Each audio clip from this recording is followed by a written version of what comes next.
नमस्कार दोस्तों, बहुत बड़ी खबर आ चुकी है। भारत के असम राज्य से एक संबोधन के दौरान राहुल गांधी संबोधन के दौरान वो कह रहे थे कि जब हमारी सरकार आएगी तो यहाँ के मुख्यमंत्री जेल में होंगे। मैं जो बोलता हूं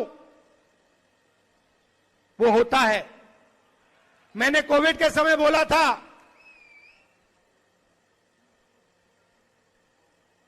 नोटबंदी के समय बोला था, गलत जीएसटी के समय बोला था और नतीजा आपको दिखा।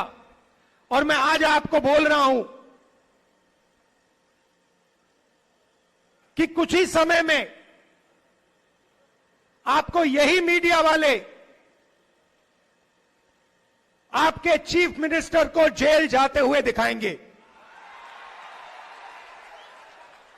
और इससे उनको ना मोदी बचा पाएगा, ना अमित शाह बचा पाएगा। आप देखना,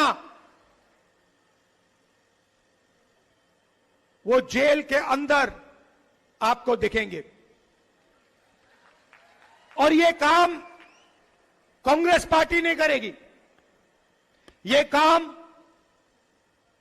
असम के जो युवा हैं, असम के किसान हैं, असम के मजदूर हैं, असम के हर जात के लोग, हर धर्म के लोग ये काम करने वाले हैं, क्योंकि उनको मालूम है कि ये व्यक्ति जो है ये एक भ्रष्ट व्यक्ति है। ये 24 घंटा असम की जमीन लेता है, कहीं सोलर पार्क के बहाने, कहीं रिजॉर्ट के बहाने ये असम से 24 घंटा चोरी करता है। ये आप जानते हो, असम का बच्चा जानता है, सारे के सारे मीडिया वाले जानते हैं। जी हाँ दोस्तों, सही सुना आपने। उनका एक कार्यक्रम था, उस कार्यक्रम के दौरान वहाँ की जनता को संबोधित कर रहे थे। उस दौरान राहुल गांधी जी ने कहा कि हमारी सरकार बनते ही हमारे कार्यकर्ता आपको जेल में डाल देंगे, कोई बचा नहीं पाएगा,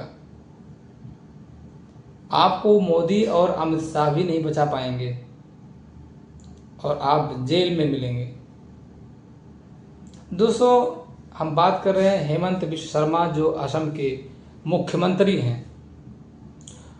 वो पहले वहाँ से कांग्रेस में जब थे, कांग्रेस से वो 3 बार विधायक रह चुके हैं, लेकिन उन्होंने कांग्रेस पर आरोप लगाते हुए बीजेपी को ज्वाइन कर लिया था। इस प्रकार अब वो राहुल गांधी जी का कहना है कि दिन पर दिन हेमंत बिश्व शर्मा और बीजेपी सरकार में दिन पर दिन भ्रष्टाचार और बढ़ रहे हैं। दोस्तों, जैसा कि आप लोग जानते हैं कि जो शिक्षक, मैं पिछले वीडियो में आपको बताया था कि जो उत्तर प्रदेश के बरेली जिला के शिक्षक रजनीश गंगवार, उन पर जो मुकदमा लगाया गया है, इस प्रकार से वो अपने आप को मीडिया के सामने रख रहे हैं और कह रहे हैं कि ये इनको कोई ज्ञान दे या कोई ज्ञान की बात बताए, अंध पाखंड विश्वास से मुक्त होने की बात कहे, बच्चों को सिखाए, तो उन पर यह कार्रवाई कर देते हैं। लेकिन जबकि अगर इनको लगता है कि मैं सरकार के खिलाफ आकर के मैं काम कर रहा हूं, तो आपके जो पार्टी में राजभर जी हैं, उन पर आप कब कार्रवाई करेंगे? आदमी का अपना अपना विचार होता है, वैसी आलोचना करते हैं, समर्थक भी हैं, आलोचक भी हैं। लेकिन जिन लोगों ने हमारे ऊपर आरोप लगाया है, ये लोग कुछ ईर्षा द्वेष के कारण हमारे ऊपर झूठा आरोप लगा रहे हैं। इनकी भावनाएं हमसे ही आहत हुई होती तो आज जो राजभर मंत्री हैं, इनपे ये तो खुलेआम कह रहे हैं, इनपे एफआईआर क्यों नहीं दर्ज करा रहे? हम शिक्षक हैं, हम पे क्यों एफआईआर दर्ज कराई गई है? और कविता जो थी वो हमारे छोटे छोटे बच्चों के लिए थी, जो जिनका पढ़ाई ज्यादा आवश्यक है। और बाहर जो आजकल कांवड़िया उपद्रव कर रहे हैं, कहीं मारपीट कर रहे हैं, कहीं दुर्घटनाएं घट रही हैं, और नशा भी खोरी चल रही है, तो सभी कोई जान रहा है। बच्चे जाते हैं, उनपे उनका गलत असर पड़ता है। तो मैं तो बच्चों को शिक्षा प्रोत्साहन करने के लिए और इन दुर्घटनाओं से बचने के लिए कविता पढ़ी थी। कविता का केवल कांवड़ ही अर्थ क्यों लिया गया? उसमें शिक्षालय है, मनुष्यता है, प्रेम है, खुद को दीप बनाओ, काबिल बनाओ सबको, इसका अर्थ क्यों नहीं लिया गया? ये अत्यंत संकीर्ण मानसिकता के लोग हैं जो ये काम कर रहे हैं। और मैं इस चैनल के माध्यम उनको सूचना भी दिलवाना चाह रहा हूँ, अगर वो इतने ही हिंदुत्ववादी हैं तो राजभर जो मंत्री है उन पे भी मुकदमा दर्ज कराएं। तो आपका क्या मकसद था? आप जो ये कविता पढ़ रहे हैं, पूरी कविता हम लोग सुन रहे हैं, पूरे देश के लोग सुन रहे हैं, तो आप देश के लोगों से क्या कहेंगे? आपका इस कविता के माध्यम से क्या संदेश आप देना चाहते थे? मैं ये कहना चाहता हूँ, मुंशी प्रेमचंद जी ने 1936 में एक बार कहा था कि साहित्य राजनीति के पीछे चलने वाली सच्चाई नहीं है, बल्कि राजनीति के आगे मसाल जलाती हुई चलने वाली सच्चाई है। तो वही सच्चाई मैं प्रकट मैंने किया है। मैं एक साहित्यकार हूँ, कवि हूँ, मेरी कविताएं भी हैं, जो कविताएं भी लिखता हूँ, लेख भी लिखता हूँ, जो बड़ी बड़ी पत्रिकाओं, पेपरों में, न्यूज और इसमें दूरदर्शन और आकाशवाणी में भी जो है प्रसारित हुई है। तो उसी के माध्यम से भी हमारी रचनात्मक प्रतिक्रिया थी कि बच्चों के लिए जो है उनके लिए समझा दिया जाए। तो वही मैंने उनको संदेश दिया, शिक्षा की शिक्षालय देवालय जाओ, ज्ञान प्रगाढ़ करो, सत्कर्मों से अपने जीवन का उद्धार करो, तो इस तरह से है। तो इसमें हमारा कोई वो नहीं है। जिन लोगों ने कराया है व्यक्तिगत हमसे ईर्षा द्वेष रखते हैं। अगर इनकी भावनाएं आहत हुई होती तो अब तक ये राजभर मंत्री जो है उनसे भी मुकदमा करा दिए होते। कहीं पे पूरी कविता में मैंने धर्म का नाम ही नहीं लिया है, कहीं पूरी कविता में मैंने जो है किसी धर्म का वो विरोध किया है, ना मैंने किसी कोई टीका टिप्पणी की है। मैं तो सिर्फ छोटे बच्चों के लिए जो है वो किया है। ये लोग जबरदस्ती उसके लिए लपेट रहे हैं अपने लिए, तो इसके लिए क्या है, ऊंची मानसिकता के लोग हैं। तो मैं इसके लिए क्या, मैं कुछ नहीं कहूंगा, इनके लिए क्या कहूंगा, वो तो खुद ही दिखा रहे हैं क्या उनकी मानसिकता। एक शिक्षक से आप क्या उम्मीद करते हैं कि वो कांवड़िया ढोने की बात करे, कांवड़िया ले जाने के लिए बच्चों को सिखाए ताकि वो जा कर के दंगा करें?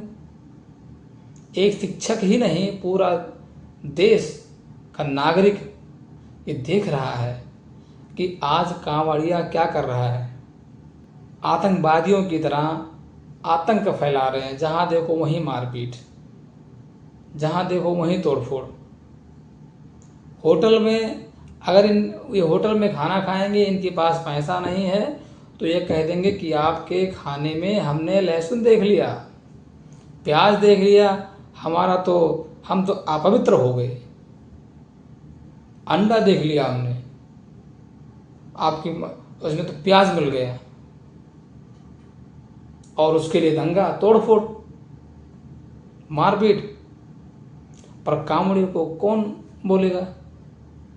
क्योंकि उन पे तो बाबा जी का हाथ, सरकार का हाथ है, इस चीज का बढ़ावा मिल रहा है, उनको कौन बोलेगा? और अभी इसी बीच डिजिटल उपकरणों से लेन देन हो, पैसे हम पे कर सकें, बारकोड लगाने का आदेश उन्होंने दिया था दुकानदारों को कि बारकोड लगाइए। पहले पिछले साल उन्होंने क्या किया था? उन्होंने ये किया था कि अपने नाम प्लेट लगाइए, अपने दुकान पे नाम लिख करके नाम प्लेट लगाइए, ताकि ये पता चल सके कि आप किस मजहब के हैं और आपका नाम क्या है, ताकि हम उस तरीके से हम काम कर सकें, दंगा फैला सकें, हिंदू मुस्लिम करा सकें। तो इस प्रकार ये नई चाल अब की बार नई फैसला लिए कि नेम प्लेट तो नहीं लगाना है, नेम प्लेट नहीं लगाना है, बारकोड लगाना है। लेकिन बारकोड से भी जब हम स्कैन करते हैं तो उसमें नाम, लिंग, सब कुछ उसमें बता देता है। UPI ID के माध्यम से जब हम पे करते हैं तो वो एक वेबसाइट पे आता है, और वेबसाइट पे खुलता है तो सारा डाटा, उनका नाम वाम सब आ जाता है। तो इस प्रकार से दुकानदार के जो निजता का उल्लंघन है कि नहीं? और यही बात कुछ लोग जो है जाके सुप्रीम कोर्ट में याचिका दायर कर देते हैं और कहते हैं कि साहब ये तो निजता के अधिकार का उल्लंघन है, इस प्रकार का आदेश संविधान के नियम का उल्लंघन करता है। और अखिलेश यादव को अब एक कथावाचक अनिरुद्धाचार्य बताएंगे कि आप क्या हैं, आप शूद्र हैं, आप क्या हैं, वो हम बताएंगे, अनिरुद्धाचार्य बताएंगे, जिनकी हैसियत उस मुख्यमंत्री के सामने 2 कौड़ी की भी नहीं है। दोस्तों, इसी बीच एक खबर ये भी आया है कि बहुत ही निंदनीय और दुर्भाग्यपूर्ण, उड़ीसा में एक 20 साल की स्टूडेंट छात्रा ने आत्महत्या कर लिया, अपने आप को जला करके आत्महत्या कर लिया।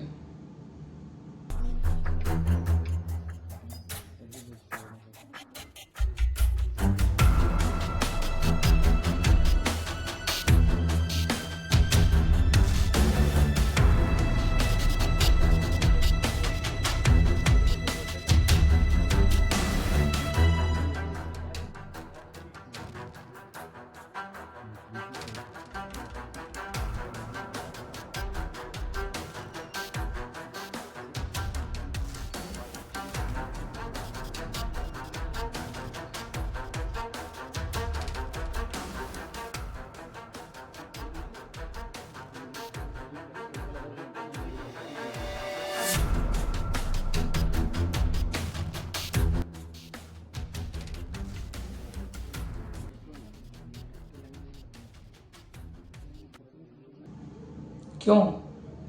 इसलिए क्योंकि वो जहाँ पढ़ने जाती थी वहाँ का एक टीचर, अध्यापक परेशान करता था, यौन उत्पीड़न करता था और उस चीज़ से तंग आकर आत्महत्या कर ली। दोस्तों, ये लड़कियों पर, महिलाओं पर, छात्राओं पर इस प्रकार के उत्पीड़न कब रुकेगा? इस सरकार से तो कोई हम उम्मीद नहीं कर सकते। दोस्तों, अगर हमारी पत्रकारिता आपको पसंद है और सच्चाई और निष्पक्ष रूप से खबर देखना चाहते हैं तो हमारे चैनल को लाइक करें, सब्सक्राइब करें। नमस्कार।